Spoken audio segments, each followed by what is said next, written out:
Instructor Juan Eduardo Hernández Muñoz, tenga mis saludos cordiales de muy buenas noches. Soy el alumno Lucio Leonidas Guamaní Hawaii. Soy de la sede CFPICA. Estoy cursando el primer semestre en la especialidad de electricidad industrial.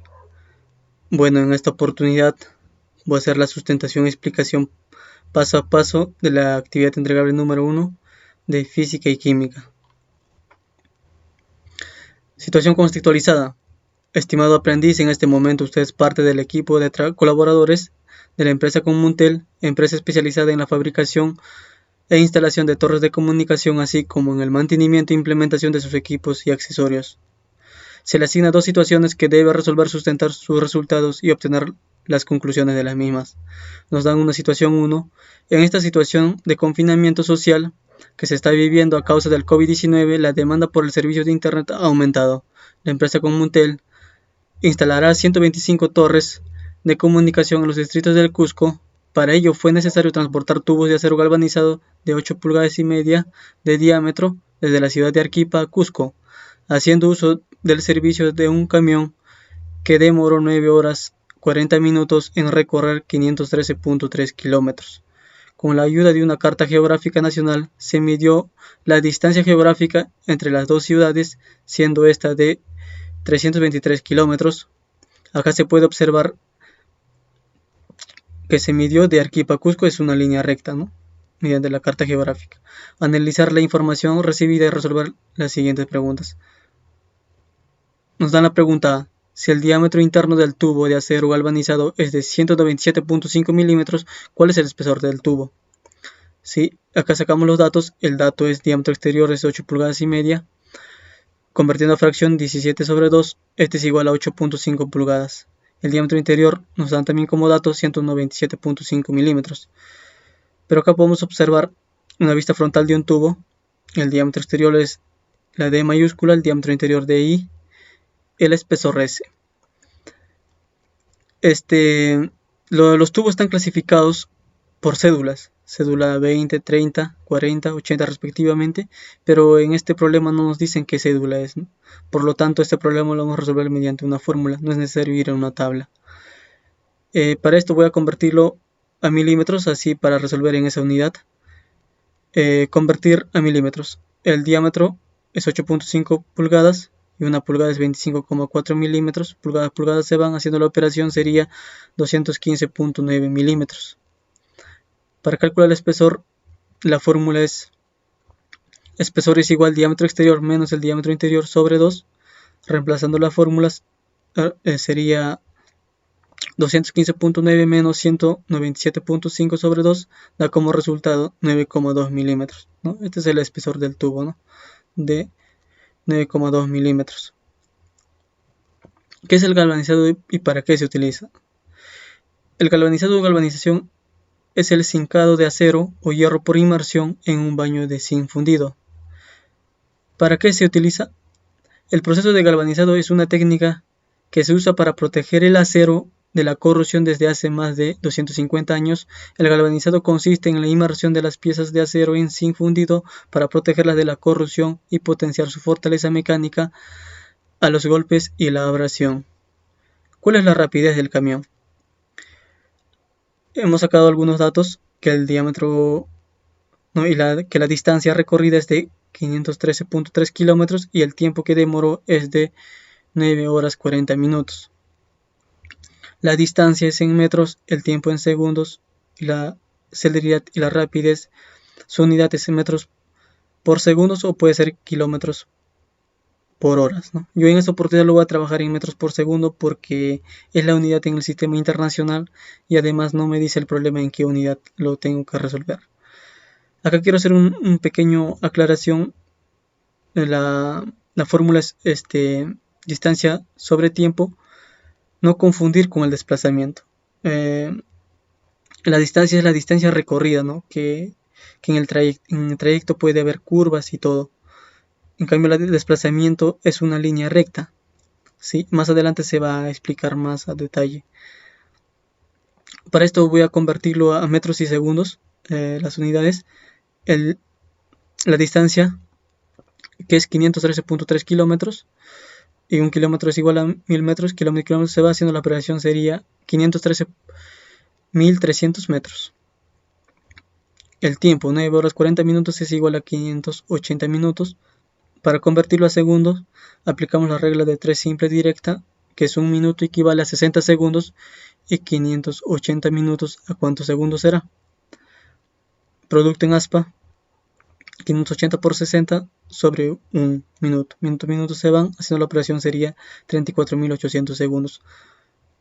Lo único que hacemos es reemplazar la fórmula, la distancia, que es 513.300 sobre 34.800. Haciendo la operación sería 75 metros por segundo, ¿no? Eso sería la respuesta.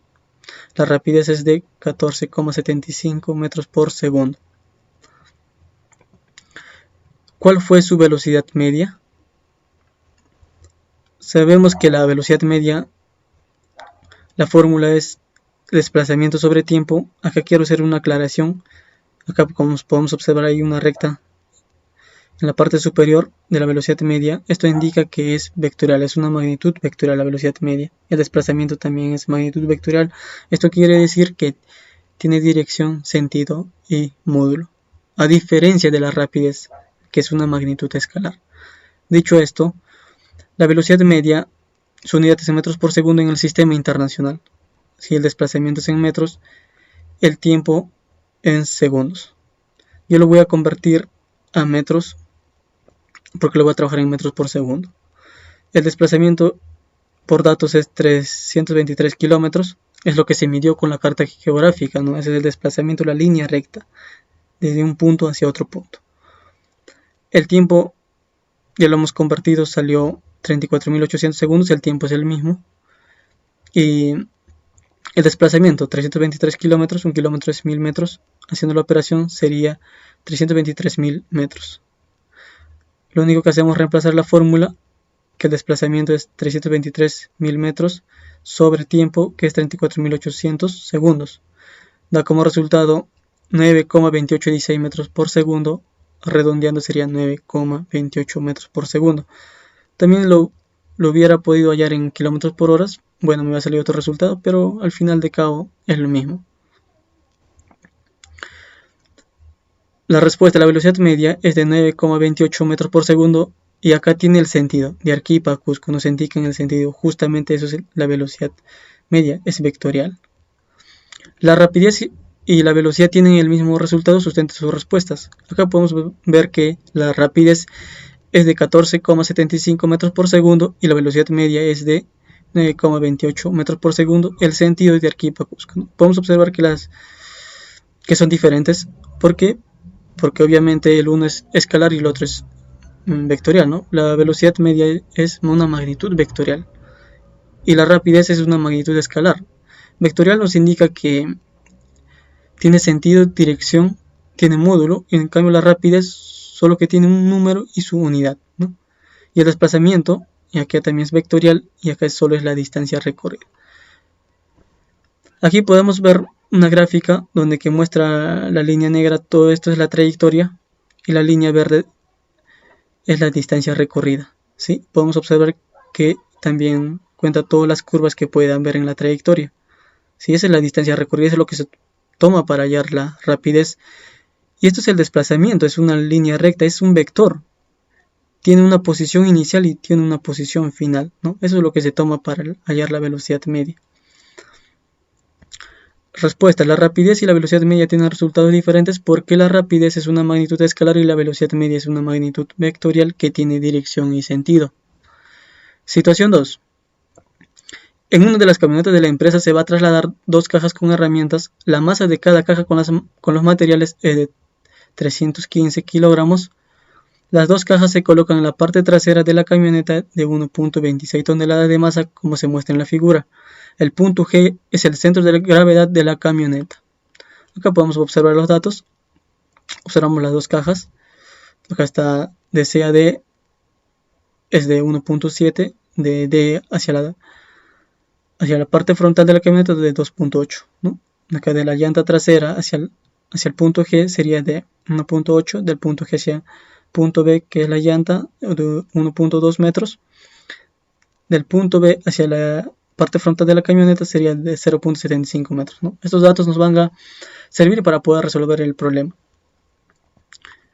Determinar las reacciones en las llantas traseras. Para esto aquí he hecho un diagrama de cuerpo libre. Como por datos nos dan las masas de las cajas y también la masa de la camioneta.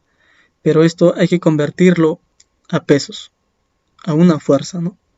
Para eso sabemos que el peso es un sentido hacia abajo y vamos a convertirlo, estas masas, en pesos. Sabemos que el peso, su unidad es Newton, y la aceleración de la gravedad, su unidad es metros por segundo al cuadrado. Para convertirlo a peso, lo único que hay que hacer es multiplicar la masa por la gravedad. La aceleración de la gravedad en la Tierra es 9,8 metros por segundo al cuadrado. Lo que se ha hecho es eso, calcular el peso de la caja. Tenemos masa de 315 kilogramos, la aceleración de la gravedad de 9,8 metros por segundo al cuadrado. El producto sería, de los dos, sería pues de 3087 newton. ¿Sí? Eso sería el peso de esta caja. ¿Sí? Como las dos cajas tienen el mismo masa, los dos pesos serán los mismos, con sentido hacia abajo. Y el peso de la camioneta también nos dan como dato, que dice que es de 1,26 toneladas. Este es, en kilogramos es 1260 kilogramos. Convirtiendo a peso, se lo multiplica por 9,8, que es la gravedad, da como resultado 12.348 newton. También se puede observar acá. Y también acá podemos observar que en el punto A va a haber una reacción, porque como acá está el piso, con respecto a la llanta va a haber una reacción, ¿no?, con sentido contrario hacia arriba, ¿no? También con el piso aquí en esta llanta va a haber una reacción con sentido hacia arriba. Lo que hice es acá hallar las distancias desde punto C hasta punto A, de A a D, de D a G, ¿no? ¿Para qué se halla esto? Para poder resolver el problema. Más adelante vamos a aplicar en momentos, entonces para esto nos van a servir estos datos. Este dato yo lo puse como X, y si esto valdría X, todo esto de C a D sabemos que es 1.7, entonces esta medida será 1.7 menos X. De A a G es 1.8, si esto vale 1.7 menos X, ¿cuánto valdría esto? Sería 1.8 menos 1.7 menos X, ¿no? Entonces, si nosotros calculamos X, vamos a poder calcular todas estas medidas. Entonces, ¿qué hacemos acá? Lo que vamos a hacer es calcular X. Acá vamos a observar que de C hasta la parte frontal sería 1.7 más 2.8, y este es igual a esta medida de acá, más X más 1.8 más 1.2 más 0.75. Igualamos esas medidas, ¿no?, porque son iguales. Entonces, haciendo esa operación nos quedaría X más 3.75 es igual a 4.5. Despejando X nos quedaría 0.75 metros. Eso lo podemos que ha reemplazado esta distancia de 0.75 de C a A. Y para hallar esta distancia lo único que hay que reemplazar el valor de X, 1.7 menos 0.75, que da como resultado 0.95 metros. ¿Sí? Aquí también hay que reemplazar el valor de X, y reemplazando sería 0,85 metros, es lo que podemos observar acá. Ahora, para hallar las reacciones en B y en A, vamos a aplicar la primera y la segunda condición de equilibrio. La primera condición de equilibrio es la sumatoria de fuerzas es igual a 0, y esto se subdivide en dos: sumatoria de fuerzas en X es igual a 0, sumatoria de fuerzas en Y es igual a 0. La segunda condición de equilibrio es igual a sumatoria de momentos y es igual a 0. Para eso, quiero explicarle en esta parte la convención de signos, ¿no? Cuando las fuerzas son hacia abajo, tienen un signo negativo, y las fuerzas hacia arriba tienen un signo positivo. El momento, cuando tiene un sentido antihorario, será positivo. Si tiene el sentido antihorario, será negativo. Para hallar el momento, la magnitud del momento es fuerza por brazo de palanca, que es B. ¿Qué es el brazo de palanca? El brazo de palanca es la distancia desde el centro de giro hacia la línea de acción de la fuerza. Esta línea de acción debe ser 90 grados. Aquí, ¿cuál sería su brazo de palanca? Sería de la fuerza 1, sería X sub 1. Y de la fuerza 2, su brazo de palanca sería esta distancia, X sub 2. esto debe ser perpendicular. Lo mismo vamos a calcular, o sea, en este problema. Primero calculamos la primera condición de equilibrio, sumatoria en Y es igual a 0, ¿no? Como podemos observar que sumatoria en X no hay, o sea, no hay fuerzas horizontales, solo fuerzas verticales, por lo tanto sumatoria en Y es igual a 0. Para eso lo que vamos a hacer es aplicar la convención de signos. Las fuerzas que son hacia abajo serán negativos y las fuerzas que van hacia arriba son positivos. Acá podemos observar esta fuerza de 3087 y esta fuerza de 3087 son sentido hacia abajo. También esta fuerza de 12348 son hacia abajo. Las reacciones son positivos. Eso es lo que podemos observar aquí haciendo el cálculo. RA más RB sería 18.522 newton. Tenemos una primera ecuación. Ahora aplicamos la segunda condición de equilibrio aplicando esta fórmula, fuerza por brazo de palanca. Y también teniendo en cuenta la convención de signos. Para esto, lo que yo voy a aplicar en mi momento, tengo que elegir un punto. Yo lo puedo aplicar sobre este punto A o sobre este punto B. Al final me va a salir lo mismo. Yo voy a calcular con respecto a este punto. Si yo lo aplico con respecto a este punto, entonces mi centro de giro debe ser este punto A. Por lo tanto, acá puedo observar una fuerza que es de 3087. Su brazo de palanca sería 0.75. ¿Qué sentido va a girar? Si este es mi centro de giro, un sentido antihorario positivo. Esta fuerza, su brazo de palanca sería 0.95. ¿Qué sentido de giro me va a producir esta fuerza? Sería horario negativo. Acá podemos observar otra fuerza. Su brazo de palanca es 1.8 metros. ¿Qué sentido me va a generar si esto es mi centro de giro? Horario negativo. Y esta fuerza de RB, si este es mi centro de giro, bueno, su brazo de palanca sería 1.8 más 1.2. ¿Qué sentido de giro me va a generar esta fuerza? Antihorario positivo. Eso es lo que se hizo acá. La primera fuerza, el primer momento era signo positivo, el segundo momento negativo, también el tercer momento, y la reacción de B generaba un sentido antihorario positivo y su brazo de palanca era 1.8 más 1.2, que resulta 3 metros. Haciendo esta operación, al final me va a quedar RB es igual a 7614.6 newton. Esto lo reemplazo en la ecuación 1 para poder hallar RA. Reemplazar en la ecuación 1. RA más RB es igual a 18.522. Sabemos el valor de RB, entonces lo único que hacemos es reemplazar. Y al calcular, RA sería igual a 10.907.4 newton. ¿Sí? La reacción en cada llanta trasera será pues la división entre dos, ¿no? Porque hay dos llantas traseras, por lo tanto la reacción se subdivide en las dos llantas. Da como resultado como 5.453.3 newton, ¿no? La respuesta sería la reacción en cada llanta trasera será de 5.453.3 newton. Determinar las reacciones en las llantas delanteras. La reacción en la llanta delantera podemos observar que es RB en la llanta delantera, en la llanta trasera era RA. Ya sabemos los valores, lo único que hacemos es reemplazar. RB es 7614.6 newton. Como son dos llantas, hay que dividirlo sobre 2, da como resultado de 3807.3 newton. La respuesta, la reacción en cada llanta delantera es de 3807.3 newton. Eso sería el resultado. Bueno, instructor, eso es toda mi explicación acerca de la actividad. Espero haber sido claro y muchas gracias.